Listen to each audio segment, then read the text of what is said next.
Hello and welcome to our week 7 online class. আমাদের সপ্তম সপ্তাহের অনলাইন ক্লাসে আপনাদের সবাইকে স্বাগত জানাচ্ছি। আমি Mohammad Tahmidul Islam, lecturer, department of law, world university of Bangladesh.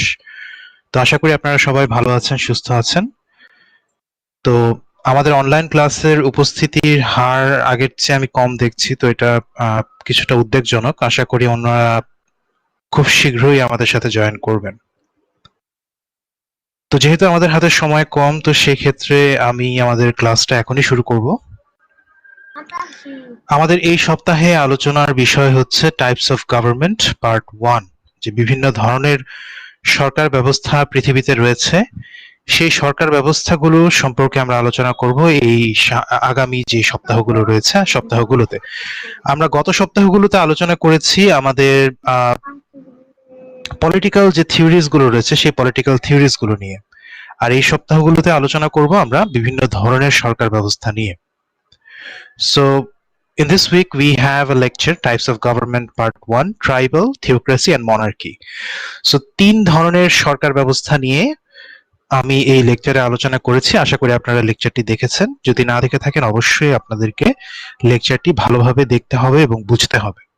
And if you face any problem in understanding the lecture, you can always ask me in the discussion forum. Discussion forum এ আপনি কিন্তু যে কোনো সময় ask করতে পারবেন। And we also have a few required readings. এখানে আজকে আমাদের এই সপ্তাহে basically we have a few readings that will enhance your knowledge regarding the types of government. যে সরকার ব্যবস্থাগুলো নিয়ে আমরা যে আলোচনাগুলো করেছি, সেই ব্যবস্থাগুলোর আরো গভীরভাবে জানার জন্য, আর একটু বিস্তারিত জানার জন্য আপনাদেরকে এই রিডিং গুলো সাহায্য করবে। ট্রাইবাল গভর্নমেন্ট নিয়ে একটা আর্টিকেল এখানে রয়েছে। দেন থিওক্রেসি কান্ট্রিজ ইন 2021, 2021 সালে থিওক্রেসি কোন কোন রাষ্ট্রে বর্তমান, এই বিষয়টি এই আর্টিকেলে উঠে এসেছে। And then kingdoms of monarchs of the kingdoms and monarchs of the world, তো পৃথিবীর কোথায় কোথায় মনার্কি রয়েছে সেগুলো এখানে উঠে এসেছে। And then I have also added a Scorum package, which is actually the interactive form of Microsoft PowerPoint. Microsoft PowerPoint এর একটা interactive form, তো এটাও আপনারা ব্যবহার করতে পারেন। And then I have also added lecture on academic writing. Academic writing এর উপরে আমার একটি লেকচার এখানে অ্যাড করেছি, যেন আপনারা এই আমাদের যে কেস স্টাডিটা আছে, এই কেস স্টাডিটা ভালোভাবে লিখতে পারেন। কেস স্টাডিটা কমপ্লিট করার আগে অবশ্যই এই লেকচারটা দেখবেন। And I have also added a video explaining the OSCOLA referencing system. OSCOLA যে রেফারেন্সিং সিস্টেমটা আছে, এই সিস্টেমটা সম্পর্কে ভালোভাবে জানার জন্য আপনারা এই ভিডিওটি দেখতে পারেন। এখানে OSCOLA রেফারেন্সিং সিস্টেমটা খুব সহজ ভাষায় সুন্দরভাবে ব্যাখ্যা করা হয়েছে। And we have an activity which is one of the most important activities of this course. এই কোর্সের অন্যতম গুরুত্বপূর্ণ activity which is case study. So our topic is a critical examination of the religious influence over the politics of South Asian countries. So আমাদের South Asian countries যেগুলো রয়েছে, Afghanistan, Pakistan, India, Bangladesh, Nepal, Bhutan, Sri Lanka and Maldives. So in these countries, what is the influence of religion in the politics of all of those countries? So প্রত্যেকটা দেশে রিলিজিয়নের ইনফ্লুয়েন্সটা কিরকম এবং সেটা কিভাবে আসলে প্লে আউট করছে, সেটা জনগণের জীবনযাপনের উপরে কিরকম প্রভাব বিস্তার করছে, is it a force for good or is it a force for bad. So এই বিষয়গুলো নিয়ে আপনারা আলোচনা করবেন এবং প্রত্যেকটা দেশের জন্য আলাদা আলাদা পয়েন্টে আপনারা আলোচনা করবেন। And full marks is 20 marks. এই অ্যাক্টিভিটির জন্য আপনাদেরকে 20 মার্ক বরাদ্দ করা হয়েছে। And I've also set a word limit, minimum 1000 and maximum 1500, excluding quotes and references. যদি কোথাও থেকে আপনি কোট ব্যবহার করেন, কোটেশন মার্কের ভিতরে লেখা যেটা থাকে আর কি, কোটস, এই কোটস ছাড়া মিনিমাম 1000 এবং ম্যাক্সিমাম 1500 রেফারেন্স হিসেবে ব্যবহার করলেও সেটা ওয়ার্ড লিমিটের ভিতরে কাউন্ট হবে না। And font should be Times New Roman font ব্যবহার করবেন, and the size of the font should be 11. Also, you should maintain the align space of 1.5. Referencing style should be OSCOLA. আমি OSCOLA সম্পর্কে আগে আলোচনা করেছি এবং OSCOLAর উপরে আমি আপনাদের জন্য সুবিধার্থে একটি লেকচার ভিডিও অ্যাড করে দিয়েছি। And the file type or submission type should be PDF. PDF স্টাইলে আপনারা আপনাদের ফাইলটা সাবমিট করবেন, মানে ওয়ার্ড ডকুমেন্টে আপনারা টাইপ করার পর, কাজ করার পর সেই ওয়ার্ড ডকুমেন্টটাকে পিডিএফ এ কনভার্ট করে then you should submit. Why? Because অনেক সময় দেখা যায় যে ওয়ার্ড ডকুমেন্টে টাইপ করে এটা সাবমিট করার পর আপনার যে অ্যালাইনমেন্ট ছিল, আপনার যে ওয়ার্ড ফরম্যাটটা ছিল, সেই ফরম্যাটটা চেঞ্জ হয়ে যায়। পিডিএফ করলে হয় কি যে এই সম্পূর্ণ ফরম্যাটটা আপনি যেভাবে চান ঠিক সেভাবে অবিকৃত অবস্থায় থাকে, মানে পিডিএফ এর পেজগুলোতে কোনো রকম পরিবর্তন করা যায় না, কোনো রকম ওয়ার্ডের পরিবর্তন করা যায় না, এগুলো অনেকটা পিকচারের মতো থাকে। That is Y I prefer PDF over Word document in submissions. And also, as always, plagiarized submissions will be marked 0. কোনো ক্ষেত্রে যদি আমি প্লেজারিজম দেখি বা নকল করা দেখি, অবশ্যই আমি সেক্ষেত্রে মার্ক ড্রাস্টিকলি রিডাকশনের মাধ্যমে সেটাকে আমি 0-তে নামিয়ে আনবো। And then deadline is 5 November 2021. আমি অন্যান্য ক্ষেত্রে অনেক ক্ষেত্রেই দেখেছি যে আগের অ্যাক্টিভিটি গুলোর ক্ষেত্রে অনেকেই ডেডলাইনটা মেইনটেইন করতে পারেননি, but in this case I will not accept any kind of late submission. So 5 November এর মধ্যে আপনাদেরকে কাজটা সম্পূর্ণ করতে হবে এবং আপনাদেরকে জমা দিতে হবে। Late submission is unacceptable. Also, nota bene or important issue is that your submission should include these. এই জিনিসগুলো থাকবে। There should be a cover page থাকবে। আমি আশা করি আপনারা সবাই জানেন কভার পেজটা কি। Cover page is actually a cover to your assignment. আপনাদের যে কেস স্টাডিটা আছে এটা একটা কভার। সেখানে world university of Bangladesh department of law, your name, your role, your batch, and also who are you submitting to, the topic of the submission, etc., date of submission, এই information গুলো থাকবে। And then declaration of originality, একটা page থাকবে, সেই পেজটার মধ্যে only you should write that I am, your name, your roll number, your batch, and you will declare that I declare that this submission is my original work and I have not copied from anyone or anything else. আমি কোথা থেকে আমার লেখাটা copy করিনি। So that is what, এটাই হচ্ছে declaration of originality। একটা পেজের মধ্যে জাস্ট এতটুকু কথাটা লেখা থাকলেই চলবে। পরবর্তী পেজটাতে থাকবে table of contents. Table of কন্টেন্টটা কি? সেটা হচ্ছে যে সূচিপত্র। টেবল অফ কন্টেন্টের মধ্যে একদম ইন্ট্রোডাকশন থেকে শুরু করে আপনি কোন কোন পয়েন্ট কোন কোন পেজে অ্যাড করেছেন পেজ নাম্বার সহ সেখানে উল্লেখ করে দেবেন, যেন আমি আপনার টেবল অফ কন্টেন্টটা দেখলেই বুঝতে পারি যে আপনি কোন পয়েন্টটা কোন পেজে লিখেছেন। তারপর টেবল অফ কন্টেন্ট শেষ, তারপরের পেজ থেকে শুরু হবে ইন্ট্রোডাকশন। ইন্ট্রোডাকশন থাকবে, individual points on each countries থাকবে, যে ইন্ডিয়ার সিচুয়েশনটা কি, বাংলাদেশের সিচুয়েশন কি, এরকম করে আপনি প্রত্যেকটা সাউথ এশিয়ান কান্ট্রির উপরে একটা করে পয়েন্ট লিখবেন। লেখার পর you will also write down কি ফাইন্ডিংস, আপনার ফাইন্ডিংটা কি, আপনার রিয়েলাইজেশনটা কি সেটা আপনি লিখবেন। Is it a force for good or bad, এই জিনিসটা উল্লেখ করতে পারেন। Also you should write a conclusion, কনক্লুশনের মধ্যে আপনার মতামতটা কি, সেটা আসলে ফিউচারে কি হতে যাচ্ছে, ইন ফিউচার রিলিজিয়াস ইনফ্লুয়েন্স কি বাড়বে নাকি কমবে, এই বিষয়গুলো আপনি সেখানে উল্লেখ করবেন। And then you should write in another page a bibliography, যেটা হচ্ছে যে যেখান থেকে আপনি ইনফরমেশন গুলো কালেক্ট করেছেন সেগুলোর একদম সুন্দরভাবে ফুল লিস্টিং, ওয়েবসাইট গুলো কোনগুলো, আর্টিকেল গুলো কোনগুলো, which books have you used, প্রত্যেকটা আলাদা আলাদা ক্যাটাগরি করে আপনি সেখানে উল্লেখ করবেন। So it's simple enough for you, I think. আশা করা যায় আপনারা সবাই এই কেস স্টাডিটা খুব সুন্দরভাবে সম্পন্ন করে এটা জমা প্রদান করবেন। Okay, so I'm seeing a few hands raising. MD Mehedi Hasan, আপনি হ্যান্ড রেজ করেছেন। আপনার কোনো বক্তব্য থাকলে কিংবা কোনো প্রশ্ন থাকলে বলতে পারেন। জি, আসসালামু আলাইকুম স্যার। স্যার, ওয়ালাইকুম আসসালাম। প্রত্যেক পেজে প্রত্যেকটা দেশের রাজনৈতিক ক্ষেত্রে ধর্মীয় অবস্থান যেটা, এটা হচ্ছে প্রথমে আমি বর্ণনা করব, তারপরে এটা ফাইন্ডিং করব যে এটার পরামর্শটা কি না কি স্যার বুঝতেছি না। যে হ্যাঁ, আপনার প্রত্যেক দেশের জন্য আলাদা পয়েন্ট থাকবে। প্রত্যেক দেশে ধর্মের প্রভাব, প্রত্যেক দেশের রাজনীতিতে বেসিক্যালি যে ইন্ডিয়ার পলিটিক্সে রিলিজিয়নের প্রভাবটা কি, সেটা অ্যাকচুয়ালি ইন্ডিয়ার জন্য ভালো হিসেবে কাজ করছে নাকি খারাপ হিসেবে কাজ করছে, ফিউচারে কি হতে পারে, এই বিষয়গুলো নিয়ে আলোচনা করলেন। তারপর আবার পাকিস্তান, দেন এভাবে করে করে সাউথ এশিয়ান যতগুলো কান্ট্রিজ আছে প্রত্যেকটা কান্ট্রিজের উপরে আপনি এরকম করে পয়েন্ট লিখলেন। And then in the findings you should write an summary or an overview, মানে বেসিক্যালি সাউথ এশিয়ান কান্ট্রিজ গুলোতে রিলিজিয়নের প্রভাবটা কি, মানে কি হতে যাচ্ছে এবং অ্যাকচুয়ালি কি হচ্ছে, ঐতিহাসিকভাবে কি ছিল, এটার উপরে জাস্ট একটা সামারি থাকবে এটার এই পয়েন্টের ভিতরে, যে আপনি কি বুঝতে পেরেছেন, এটা কি ফিউচারে গ্রো করবে না, কিংবা এটা আদৌ আমাদের রাজনীতিটাকে উন্নতি করছে নাকি করছে না, আমাদের সামাজিক উন্নয়নের জন্য এটার প্রভাবটা কি, কিংবা সামাজিক উন্নয়নের ক্ষেত্রে এটা যদি বাধা হিসেবে থাকে তাহলে কিভাবে বাধা প্রদান করছে, এই বিষয়গুলো আপনি সেখানে সেই পয়েন্টে উল্লেখ করবেন। I hope you have understood. আশা করি বুঝতে পেরেছেন। জি sir, thank you. Okay, welcome. ঠিক আছে, তাহলে আমাদের অ্যাসাইনমেন্টের বিষয়টা গেল। আশা করি আপনারা সময়ের মধ্যে অ্যাসাইনমেন্টটা জমা প্রদান করবেন। So now let's go to our lecture content, which is the type of government part 1, tribal, theocracy and monarchy. Tribal government, theocratic government and monarchy নিয়ে আমরা এই সপ্তাহে আলোচনা করব। So firstly we are going to talk about tribal government. Tribal government বা basically যেটা হচ্ছে যে গোত্রভিত্তিক যে সরকার ব্যবস্থা আর কি।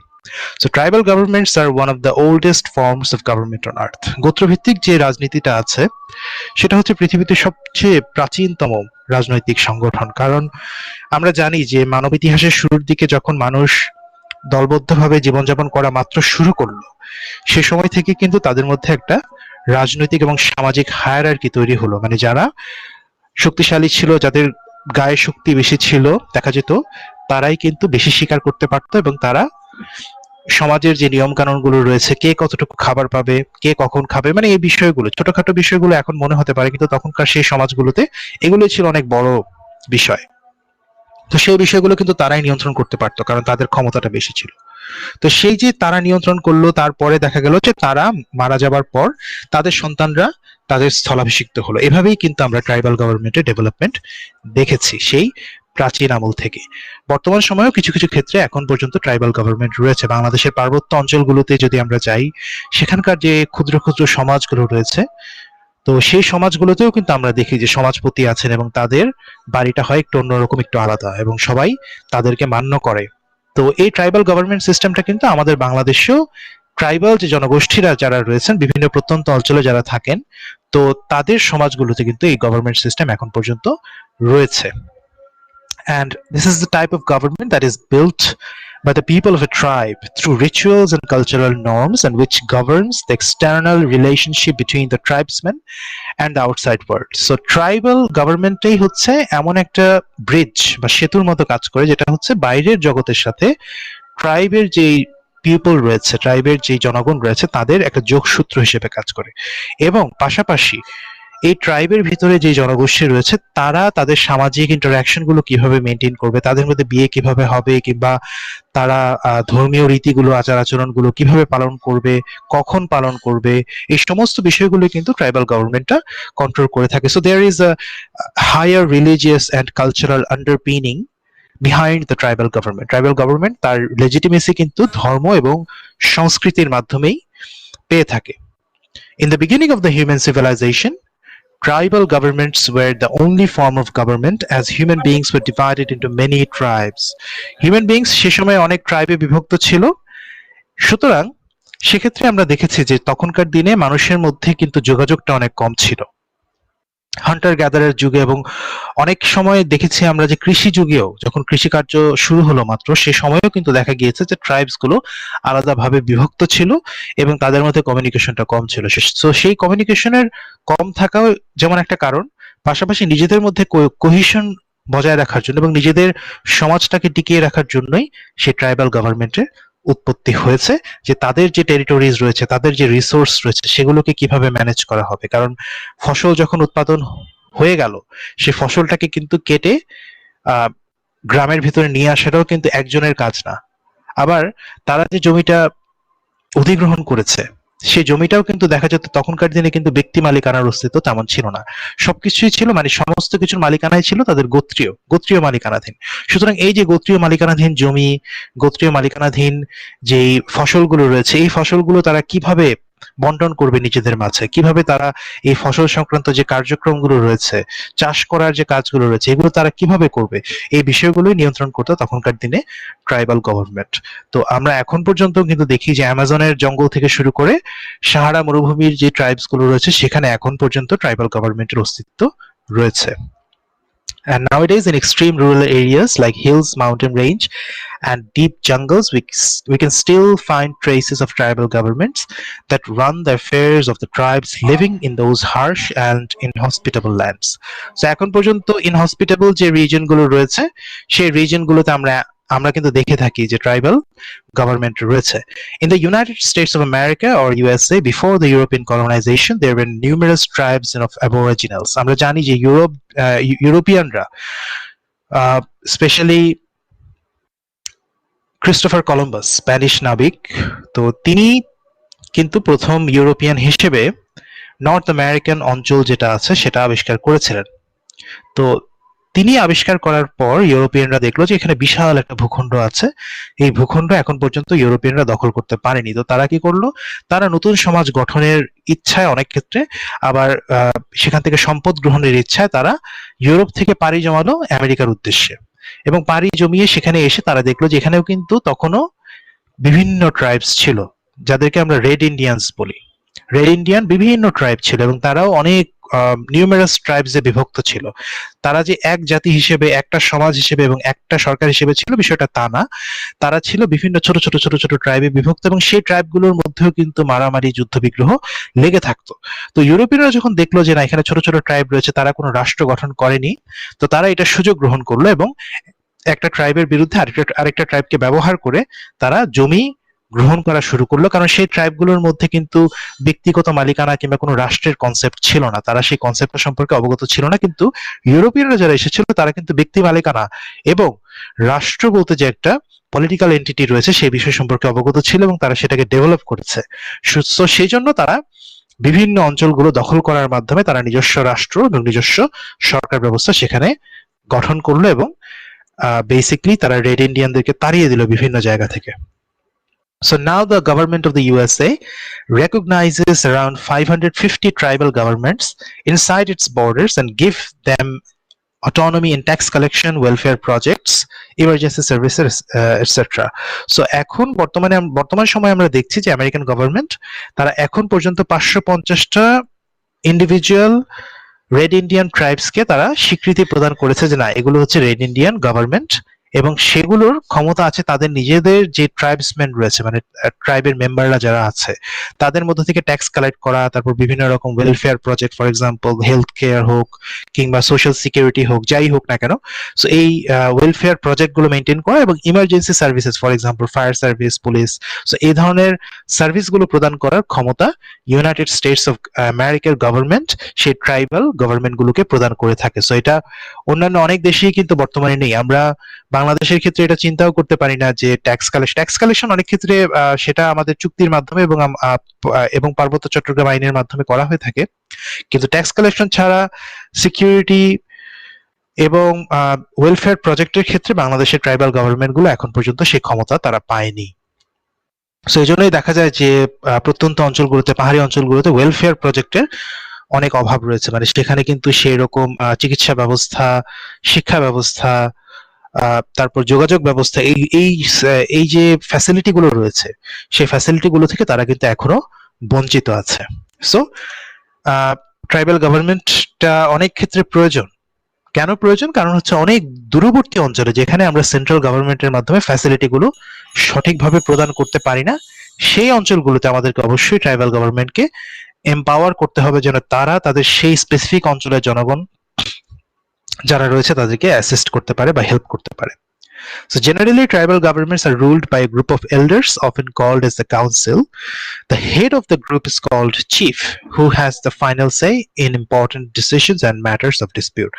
So সাধারণত যেটা হয় যে ট্রাইবাল গভর্নমেন্ট একটা গ্রুপ নিয়ে গঠিত হয়, সেটাকে বলা হয় কাউন্সিল, এবং সেই গ্রুপটা মেনটেন করা হয় সাধারণত এল্ডার পারসন যারা মানে যারা বয়স্ক আছেন তাদেরকে নিয়ে, এবং সেই কাউন্সিলের হেড যিনি তাকে বলা হয় চিফ। সো সেই চিফ বা হেডম্যান যাই বলা হোক না কেন তিনি নির্ধারণ করেন যে নিয়ম কানুনগুলো কি হবে এবং তিনি দেখা যায় বিচারের ক্ষেত্রে আলটিমেট ডিসিশন প্রদান করেন। The council has the power to make laws for the members of the tribe. ট্রাইবের মেম্বারদের জন্য আইন তৈরি করার ক্ষমতা সেই কাউন্সিলের থাকে। And the council also has the power to pass judgments on cases brought before it by the tribesmen. Tribesmen যখন কোনো বিষয়ে, কোনো সাধারণত কোনো সিভিল ম্যাটারে যখন কোনো বিরোধের সম্মুখে পড়ে তখন তারা কাউন্সিলের কাছে বিচার নিয়ে আসে এবং কাউন্সিল সেই অনুযায়ী তাদের যে কালচারাল লজ রয়েছে, তাদের যে সোশ্যাল লজ রয়েছে সেই সোশ্যাল লজ অনুযায়ী তারা বিচার করে থাকেন। তবে ক্রিমিনাল ম্যাটারগুলোতে সাধারণত ফর্মাল জুডিশিয়াল সিস্টেমটাই মেনটেন করা হয়। And a key advantage of tribal government is that it is localized, small, and efficient in governing small groups of people living in relative isolation. So tribal government একটা বড় advantage হচ্ছে সেটা একটা ছোট্ট local area নিয়ে গঠিত, এবং সেজন্য এই লোকাল এরিয়ার ভিতরে যত রকম প্রবলেমগুলো আছে সেই প্রবলেমগুলো খুব সহজেই তারা অ্যাড্রেস করতে পারে এবং সলিউশন করতে পারে।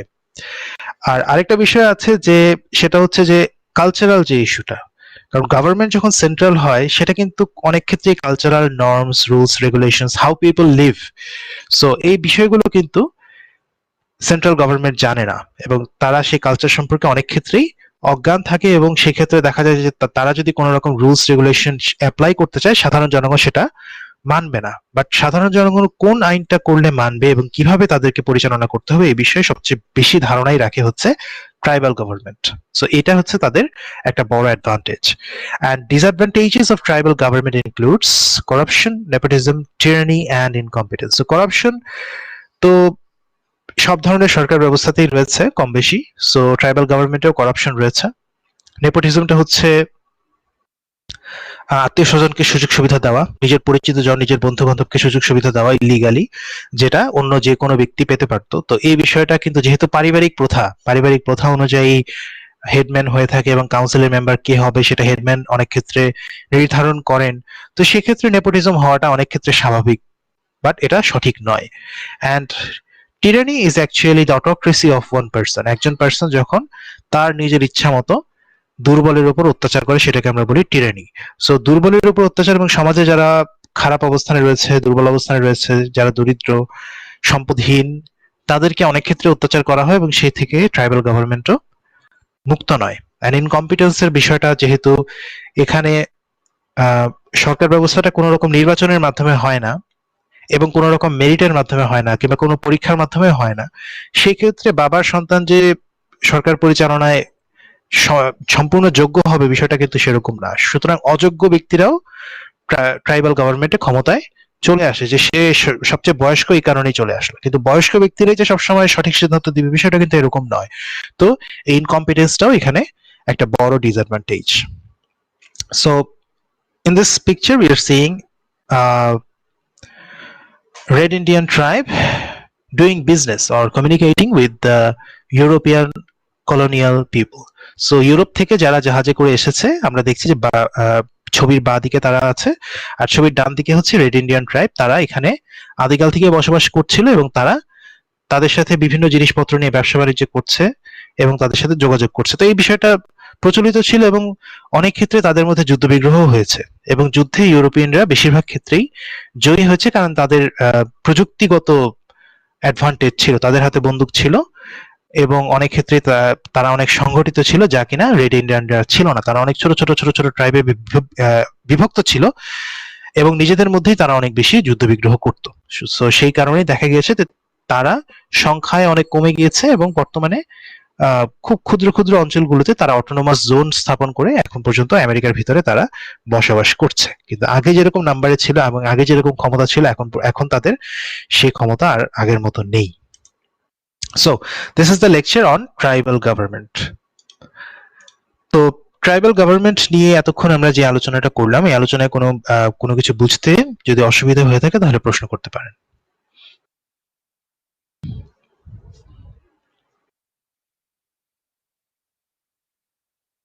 কোনো প্রশ্ন নেই? ওকে, আচ্ছা, যদি কোনো প্রশ্ন না থাকে তাহলে আমরা পরবর্তী সরকার ব্যবস্থায় চলে যাই, থিওক্রেসি। থিওক্রেসি অর ওয়ালাইকুম আসসালাম sir, Arifur Rahman 39B batch. Sir, আশা করি চিনতে পারছেন। ভালো আছেন স্যার? জি ভালো আছি, আপনি কেমন আছেন? জি স্যার, আলহামদুলিল্লাহ। স্যার, একটু আসলে পড়াশোনার বাইরে একটা প্রশ্ন করতে চাইছিলাম স্যার, এটা কি এখন করব না পরে? পড়াশোনার বাইরে যদি হয় সেক্ষেত্রে আমি রিকমেন্ড করব আপনাকে পরে করার জন্য। আপনি আমার সাথে সরাসরিও যোগাযোগ করতে পারেন, যেহেতু আমাদের ক্লাসটা রেকর্ডিং হচ্ছে, তো সেক্ষেত্রে পড়াশোনার বাইরের বিষয়টা আলাদা রাখাই ভালো। ধন্যবাদ। ওয়ালাইকুম সালাম। ওকে, সো থিওক্রেসি। সো থিওক্রেসি নিয়ে আলোচনা করবো এখন আমরা। Theocracy or theocratic government is the government that is based upon the rules of a particular religion. So ধর্মীয় নিয়ম কানুন অনুযায়ী, ধর্মীয় আইন অনুযায়ী যদি কোনো দেশে সরকার ব্যবস্থা পরিচালিত হয়, সেটাকে আমরা বলি theocracy. The god of that religion is regarded as the supreme ruler of that country.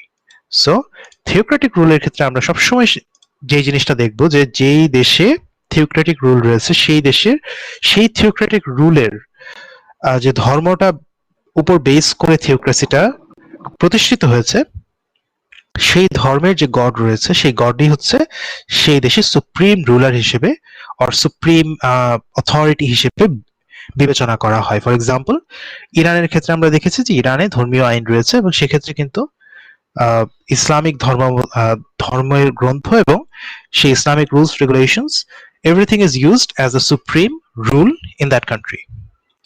In a theocracy, religious laws are supreme and no deviation from the divine laws are permitted. So, theocratic government religious laws ই হচ্ছে কি supreme law. Religious যে আইনগুলো রয়েছে, ধর্মীয় আইনগুলো রয়েছে, সেগুলোকে supreme হিসেবে কাউন্ট করা হয় এবং সেই ডিভাইন লস গুলো থেকে কোনো রকম ডেভিয়েশনই পারমিশন নেই। কারণ আমরা জানি রিলিজিয়ন গুলো হচ্ছে কিন্তু স্ট্রিক্ট রুলস বেসড, যে রুলস গুলো স্ট্রিক্ট এবং সেই রুলস গুলো আপনাকে মানতেই হবে if you are part of that religion. So রাষ্ট্রে যেহেতু আপনি মেম্বার এবং রাষ্ট্র যেহেতু ধর্মীয় আইনে চলে, সুতরাং আপনাকে সেই ধর্মীয় আইনও মানতে হবে। All state affairs are controlled and influenced by the clergy and the people who are well versed in religious teachings and rituals. So, যেহেতু থিওক্রেসি, যেহেতু ধর্মীয় সরকার, সেহেতু ধর্ম নিয়ে যারা পড়াশোনা করেছে, ধর্ম নিয়ে যারা জীবিকা নির্বাহ করে, ধর্মজীবী যারা, তো সেক্ষেত্রে তারাই সেই রাষ্ট্রের সমস্ত আইন কানুনগুলো তৈরির ক্ষেত্রে প্রধান ভূমিকা পালন করে এবং সেই রাষ্ট্রের সম্পূর্ণ পরিচালনাতেও তাদের হস্তক্ষেপ রয়েছে। Theocracy grew popular as a form of government during the Dark Ages after the fall of Rome in Europe. So আমরা কিন্তু রোমান গভর্নমেন্ট সিস্টেম নিয়ে কিন্তু আগেই পড়াশোনা করেছি। সো এই ব্যাপারে অনেকেই জেনে থাকতে পারেন যে রোমানরা কিন্তু পেগান ছিল, মানে তারা ছিল হচ্ছে মূর্তি পূজারী, বিভিন্ন গডস তারা পূজা করত, বাট তারা ভালো একটা সরকার ব্যবস্থা তাদের মধ্যে মেনটেন করতো। যদিও সেই সরকার ব্যবস্থাটা আমরা আগেই যেটা পড়েছি যে সেটা সম্পদের উপর বেস করেছিল, যে যার সম্পদ বেশি ক্ষমতা কিন্তু তার বেশি ছিল। গ্রিকরা আবার করেছিল কি যে না, সবার ভোটিং রাইটস থাকবে, গণতন্ত্রের সূত্রপাত করেছিল। তারাও কিন্তু পেগান ছিল, তারাও বিভিন্ন মানে মাল্টিপল গডসে বিলিভ করত। বাট তারপরে যেটা দেখা গেল, রোমান টাইমেই কিন্তু ক্রিশ্চিয়ানিটি শুরু হলো ইউরোপে। তার আগে ছিল, রোমান টাইমের আগে থেকেই কিন্তু জুডাইজম ছিল।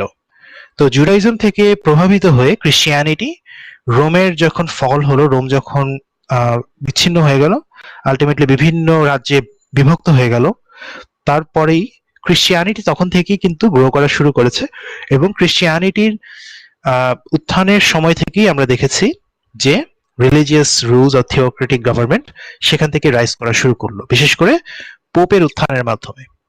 However, it gradually diminished during the Enlightenment period. So, এই মিডল এজ যখন পার হয়ে গেল, মিডল এজ পার হওয়ার পরে যখন এনলাইটেনমেন্ট পিরিয়ড শুরু হলো, যখন ডেমোক্রেটিক রুলস, তারপর গ্রিক যেই ডেমোক্রেটিক সিস্টেম, এগুলোর উপরে আবার ইউরোপিয়ানরা গবেষণা শুরু করলো, তখন থেকে আবার আস্তে আস্তে ডেমোক্রেসির সাথে ইউরোপিয়ানরা পরিচিত হলো। এই ডেমোক্রেসির আগে কিন্তু ইউরোপিয়ানরা বেশিরভাগ রাষ্ট্রই কিন্তু ছিল, বেশিরভাগ না, almost all of those countries in Europe were ruled by theocratic government or one or another kind of theocracy.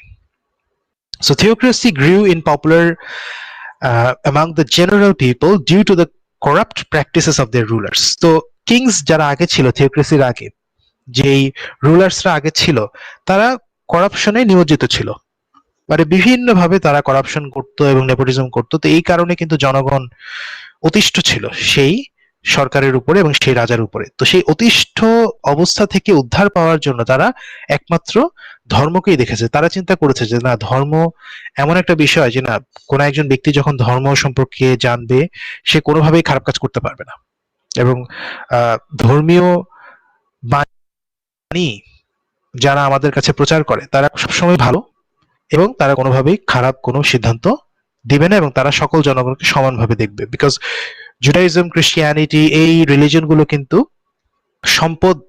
সম্পদটাকে কখনোই ফোকাস হিসেবে দেখেনি, তারা প্রত্যেককে সমান অধিকার দেওয়ার ব্যাপারে বলেছে। সবসময় তারা বলেছে, সেই ধর্মগুলো বলেছে যে before the I of god every person is the same, every person has equal value.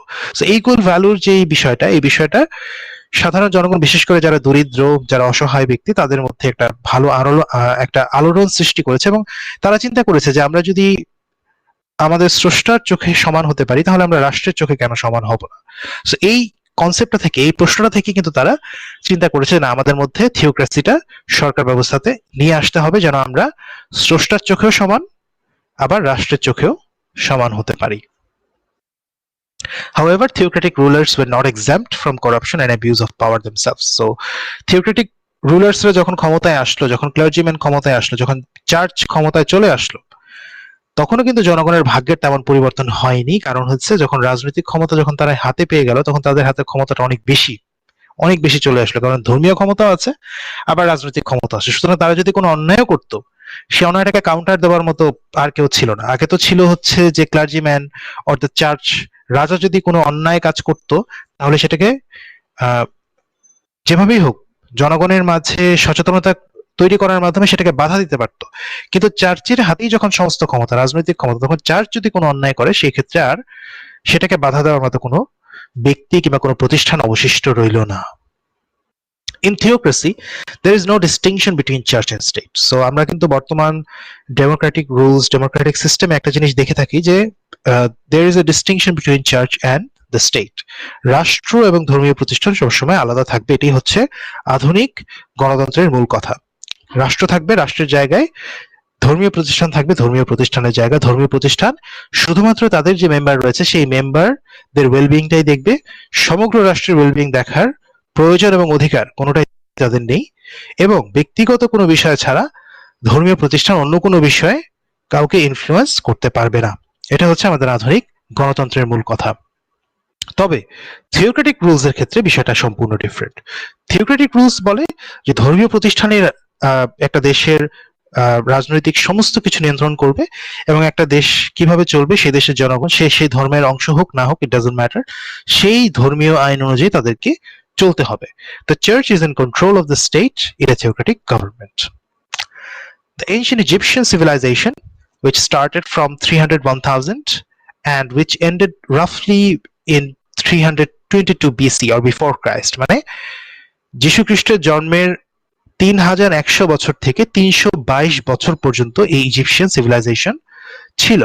And it was ruled by pharaohs who were said to be the descendants of the gods and who ruled over all of Egypt with the guidance of high priests in the temples. This is one of the earliest examples of theocracy. So theocracy example যদি আমরা দেখতে চাই যে ধর্মীয় সরকার ব্যবস্থার উদাহরণ কি কি, তো সেই ক্ষেত্রে সবচেয়ে প্রাচীন যে ধর্মীয় সরকার ব্যবস্থা আছে, তো আরো ছিল আগে, বাট সেগুলোর রেকর্ড এখন আর নেই। কিন্তু ইজিপশিয়ান সিভিলাইজেশনটাকে আমরা ধরে নিতে পারি যে সবচেয়ে প্রাচীনতম ধর্মীয় সরকার ব্যবস্থা, যেখানে ফ্যারোজদের মাধ্যমে তারা শাসিত হতো। এবং ফ্যারোকে বলা হতো হচ্ছে কি, দ্য সান গড রা। সান গড মানে তারা বেসিক্যালি তারা সানকে পূজা করতো, এবং পাশাপাশি তাদের আরো অনেকগুলো গডস ছিল, বাট সান গড রা যিনি, তার সন্তান হিসেবে ধরা হতো ফ্যারোকে। সুতরাং ফ্যারোর যে পাওয়ারটা সেটা ছিল it's like a god. Faroe কিন্তু নিজেকে মানে সবক্ষেত্রে এটাকে আসলে ঘোষণা দেওয়ার প্রয়োজন নেই, তাদের সংস্কৃতির অংশ এটা, যে Faroe is the king of the country and he is also the son of the god. মানে তাদের যে উপাস্য রয়েছে সেই গডের সন্তান হিসেবে তারা কিংকে মান্য করত। সুতরাং সেখানে অনেক ক্ষমতা ছিল। But also there were high priests and there were temples ছিল, এবং টেম্পলস গুলোতে যে প্রিস্টরা ছিল, সেই প্রিস্টদের সাথে পরামর্শ ক্রমে কিন্তু সেই ফ্যারোজরা তারা তাদের দেশগুলো শাসন করতো, ইজিপ্টকে শাসন করতো। সো তারপরেও সেখানে ব্যালেন্সটা ছিল না, বিকজ ফ্যারো যদি গডের সন্তান হয়ে থাকে, সেক্ষেত্রে প্রিস্টের পাওয়ার খুব বেশি না। ধর্মীয় রুলস রিচুয়ালস এগুলো মেনটেন করার ক্ষেত্রে ঠিক আছে, কিন্তু অত বেশি কিন্তু ছিল না। সেক্ষেত্রে ফ্যারোরা কি করতে পারতো, তারা তাদের বিলাসের জন্য তাদের জীবনযাপনটাকে যতটা আরামদায়ক করা যায়, এমনকি তারা মৃত্যুর পরেও যেন প্রাসাদের ভিতরে থাকতে পারে, তার জন্য তারা কি করেছে, বিশাল বিশাল পিরামিড কিন্তু তারা তাদের জনগণের অর্থে, জনগণের পরিশ্রমে তারা নির্মাণ করিয়েছে, যা কিনা এখন পর্যন্ত almost 6,000 or 6,000, no, 5,500 something years ago যেই পিরামিডগুলো তারা নির্মাণ করেছিল তাদের জনগণের পরিশ্রমে, সেগুলোতে তাদের মৃত্যুর পর যেই মমি এগুলো কিন্তু এখনো পাওয়া যায়। সুতরাং সেখানে ধর্মের প্রভাবটা কিরকম ছিল আমরা তা থেকেই বুঝতে পারছি যে এই পিরামিডগুলো যদি না তৈরি করে তারা যদি আরো ভালো খাল ব্যবস্থা তৈরি করত, তারা যদি তাদের জনগণের উন্নয়নের জন্য অর্থ ব্যয় করতো কিংবা বৈজ্ঞানিক গবেষণার জন্য অর্থের ব্যয় করতো, তাহলে হয়তোবা এই সিভিলাইজেশন আরো অনেক অনেক বছর টিকে থাকতে পারতো এবং পৃথিবীকে আরো অনেক কিছু দিতে পারতো কিছু টুম্ব বা কিছু কবরস্থান ছাড়া। সো ইজিপশিয়ান যে টেম্পল গুলো রয়েছে কিংবা ইজিপশিয়ান বর্তমানে আমরা যেগুলো মানে মানুষজন ঘুরতে যায়, যে ফ্যারোজ এর যেই পিরামিড গুলো মানুষজন দেখতে যায়, I mean they look good obviously, but they do not serve any practical purpose for our civilization. Yes, obviously they have contributed in science and technology in many fields. তারা কাল্টিভেশনের ক্ষেত্রে অনেক ধরনের ডেভেলপ করেছে, but they had so much potential, তাদের অনেক potential ছিল, তারা অনেক কিছু করতে পারতো, বাট সেই পটেনশিয়ালটা কিন্তু কি হয়েছে, সেই তাদের কালচারের জন্য, তাদের সেই রিলিজিয়াস রুলস এর জন্য তারা সেই পটেনশিয়ালটাকে নষ্ট করে তারা পিরামিড তৈরি করেছে। সো আমার এখানে বক্তব্যটা, it's totally personal opinion. Many Egyptians would say that yes, it is a good thing that Egyptian pharaohs built pyramids. এটাকে ভালো বলতেও পারে, but in my opinion it was not a practical thing to do. এবং এমনও হয়েছে, আমরা সেই পিরামিডগুলোতে যখন ব্রিটিশ এবং ইউরোপিয়ানরা গিয়ে সেখানে গবেষণা করেছে, তখন তারা দেখেছে যে সেই কিংরা যখন মারা যেত, তাদের যত দাস দাসী রয়েছে সমস্ত দাস দাসী এবং কি তাদের পোষা প্রাণী, তাদের ঘোড়া হাতি যাই ছিল, সমস্ত কিছুকে একসাথে হত্যা করা হতো এবং তাদেরকে সেই টুম্বে রাখা হতো, যেন মৃত্যুর পরেও তারা সেই কিংদেরকে সেবা দিতে পারে। কতটা বর্বর, কতটা অসভ্য এই আচরণটা। যাই হোক, এখন আমাদের কাছে এটা মনে হচ্ছে, তখনকার দিনে তাদের কাছে মনে হতো এটা খুব স্বাভাবিক একটা বিষয়। এটাই হচ্ছে cultural issue. Okay, so in modern times, Iran, Saudi Arabia, the Vatican are ruled by theocratic governments. Some states have elements of theocracy in their government as well. So কিছু কিছু রাষ্ট্র রয়েছে, সেই রাষ্ট্রগুলোতে আমরা দেখি যে থিওক্রেসি ফুল ফ্লেজে এখন পর্যন্ত বর্তমান, যেমন ইরান, সৌদি আরব এবং ভ্যাটিকান। ভ্যাটিকান স্টেট তো সম্পূর্ণরূপে হচ্ছে ক্যাথলিক এবং সম্পূর্ণরূপে পোপ দ্বারা নিয়ন্ত্রিত, এবং ভ্যাটিকানকে বলা হয় পৃথিবীর অন্যতম ধনী রাষ্ট্র। অথচ পৃথিবীর বিভিন্ন প্রান্তে দরিদ্র ক্ষুধার্ত ক্যাথলিক চাইল্ডরা আছে, তাদের যেই খাদ্যের অভাব, সেই খাদ্যের অভাব মেটানোর ক্ষমতাই ভ্যাটিকানের রয়েছে, কিন্তু তারা কিন্তু ডোনেশন বা হিউজ অ্যামাউন্ট অফ টাকা পয়সা তারা কিন্তু গ্যাদার করে থাকে। তাদের যে প্রাসাদগুলো রয়েছে এগুলো বিশাল প্রাসাদ। তো এই প্রাসাদের অর্থ কি কাজে আসে আমি জানি না, কিন্তু তারা এরকম টাকা পয়সা পেয়ে থাকে, তাদের প্রাসাদগুলো মেনটেন করতে হিউজ অ্যামাউন্ট অফ মানি খরচ হয়, কিন্তু অসহায় দরিদ্র মানুষদের জন্য সেই অর্থটা খুব কম ক্ষেত্রেই ব্যবহৃত হয়। সেটা অন্যান্য রাষ্ট্রের ক্ষেত্রেও সমান। তো this is a picture in which we are seeing a theocratic government, how it functions. So Afghanistan আমরা জানি যে তালেবান বর্তমানে সেখানে ডিফ্যাক্টো গভর্নমেন্ট হিসেবে কাজ করছে, এবং তালেবান যখন ক্ষমতায় চলে আসলো, ক্ষমতা দখল করলো, যখন দখল করার পর তারা একটা ক্যাবিনেট মিটিং ডাকলো, তাদের মন্ত্রিসভার মিটিং, এবং মন্ত্রিসভার মিটিং এ আমরা দেখছি যে সামনে যারা বসে আছে, চেয়ার ছাড়া যারা বসে আছে, তারা হচ্ছে বিভিন্ন ট্রাইবাল এরিয়া থেকে তারা এসেছে। সো ট্রাইবাল গভর্নমেন্টের প্রতিনিধি হচ্ছে এরা, মানে যারা সামনে এই অংশটাতে বসে আছে। আর যারা চেয়ারে উপবিষ্ট যারা আছেন, টেবিলের সামনে চেয়ারে যারা উপবিষ্ট, তারা হচ্ছেন তালেবানের তারা কমান্ডার্স, এবং বর্তমানে মন্ত্রিসভার বিভিন্ন মন্ত্রণালয়ের বিভিন্ন পদে তারা এখন আসীন আছেন। সো এখান থেকে এই পজিশনটা থেকে আমরা বুঝতে পারি যে এখানে পাওয়ার, মানে পাওয়ারের ইয়াটা কিরকম, যে আপনি কতটুকু পাওয়ারলেস হলে এই ক্ষেত্রে আপনাকে বসার জন্য চেয়ার দেওয়া হবে না, কিংবা চেয়ারের হয়তো বা ওখানে সংস্থান নেই, আই ডোন্ট নো। যাই হোক, এটা একটা সিম্বলিক বিষয়। আবার পিছনে আমরা দেখতে পাচ্ছি commandos with guns. So guns and military power is also a huge force behind the religious government system. Religious government কিন্তু অস্ত্রের জোর ছাড়া অনেক ক্ষেত্রে টিকতে পারে না। আসলে সরকার ব্যবস্থাটা এরকম, সরকারকে টিকতে হলে অস্ত্র থাকতেই হবে। আপনাকে যদি অস্ত্রের ব্যাকিং না থাকে, আপনার এগেনস্টে কেউ না কেউ দাঁড়াবে, কোনো না কোনো পলিটিক্যাল এনিমি আপনার এগেনস্টে দাঁড়াবে, যে যার হাতে কিনা অস্ত্র থাকবে এবং আপনি আপনাকে ডিফেন্ড করতে পারবেন না। ফর এক্সাম্পল, তালেবানরা যে ক্ষমতা দখল করলো, সে দখলটা তারা করতে পারতো না যদি না সেক্ষেত্রে আফগান গভর্নমেন্টের হাতে ভালো অস্ত্র থাকতো, ভালো অস্ত্রের বিষয়টা না, সেখানে যদি তাদের ব্যাকিং থাকতো, পপুলার ব্যাকিং থাকতো, জনগণ যদি তাদেরকে সাপোর্ট প্রদান করতো। So this is an example of religious governments daily functioning. So this is the lecture on theocracy. থিওক্রেসির উপরে এটা হচ্ছে আমাদের লেকচার, থিওক্রেটিক গভর্নমেন্টের উপরে। সো এই থিওক্রেটিক গভর্নমেন্টের যে লেকচারটা, এই লেকচারের উপর আপনাদের কোনো রকম প্রশ্ন কিংবা কোনো ধরনের জিজ্ঞাসা আছে কিনা? যদি থাকে তাহলে এখন করতে পারেন।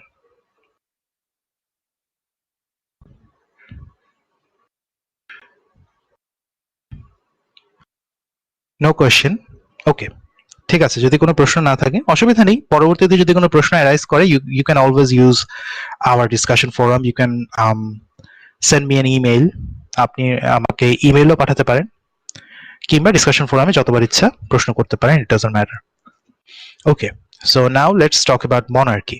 মনার্কি নিয়ে আলোচনা করবো, বা রাজতন্ত্র। সো রাজতন্ত্রের সাথে আমরা কম বেশি পরিচিত। আমাদের প্রত্যেকটা দেশেরই ইতিহাস আমাদেরকে বলে যে আমাদের গণতন্ত্র ইমপ্লিমেন্টেড হওয়ার আগে রাজতন্ত্র ছিল। বাংলাদেশের ইতিহাসটা যদি আমরা দেখি, সেখানেও কিন্তু আমরা দেখব যে রাজতন্ত্রের অবস্থান প্রাচীনকাল থেকেই ছিল। বহু বছর আগে যখন আমাদের পূর্বপুরুষরা এই বাংলা অঞ্চলে ছিল, এবং যখন বাংলা অঞ্চলের নাম বিভিন্ন নামে ছিল, বিভিন্ন অঞ্চলে ভাগ ছিল, সমতট, হরিকেল, রাঢ়, বঙ্গ, এরকম বিভিন্ন নামে বিভিন্ন অঞ্চল বিভক্ত ছিল, তখনও কিন্তু বৌদ্ধ রাজারা যেমন অশোক, হিন্দু রাজারা যেমন পাল, তো এরা কিন্তু কি করেছে, বিভিন্ন সময় এই অঞ্চলটা শাসন করেছে, এবং সবাই কিন্তু ছিল মনার্কিক সিস্টেমের মধ্যে অন্তর্গত।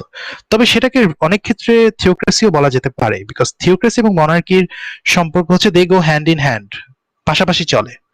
মনার্কি থিওক্রেসির উপর ডিপেন্ড করে, আবার থিওক্রেটিক গভর্নমেন্ট যখন তারা একটা দেশের সরকার ব্যবস্থা নিয়ে নেয়, তখন তারা আবার মনার্কের মতোই আচরণ করে। মানে থিওক্রেটিক গভর্নমেন্ট যখন ক্ষমতা পেয়ে যায়, তখন তার আচরণ হয় মনার্কের মতো। আর মনার্কি যখন ক্ষমতা দখল করে, তখন থিওক্রেসিকে সে মানিয়ে চলে, বা থিওক্রেসিকে সে ব্যবহার করে, মানে জনগণের ধর্মটাকে ব্যবহার করে সে তার ক্ষমতাটাকে এস্টাবলিশ করতে চায় এবং ক্ষমতাটাকে টিকিয়ে রাখতে চায়।